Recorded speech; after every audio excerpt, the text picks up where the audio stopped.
नाजरीन, उर्दू ग्राफी में खुशामदीद। कैसे हैं आप?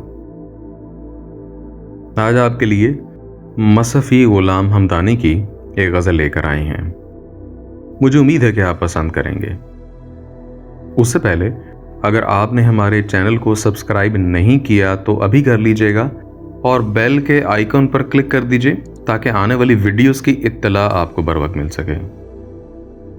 रात पर्दे से जरा मुंह जो किसू का निकला, शोला समझा था उसे मैं पबहू का निकला।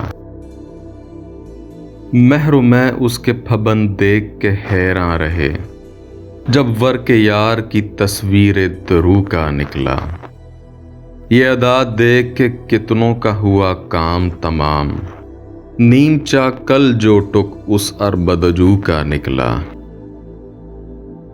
मर गई सरू पे जब हो के तसद्दुक कमरी, उससे उस दम भी न तौक अपने गुलू का निकला। मसफ़ी हम तो ये समझे थे कि होगा कोई जख्म, तेरे दिल में तो बहुत काम रफू का निकला। रात पर्दे से जरा मुंह जो किसू का निकला, शोला समझा था उसे मैं पबहू का निकला। जी, तो कैसी लगी आपको ये गज़ल? मुझे उम्मीद है कि पसंद आई होगी। अगर पसंद आई तो इस वीडियो को लाइक और शेयर ज़रूर कीजिएगा, इससे हौसला अफजाई होगी। बहुत शुक्रिया।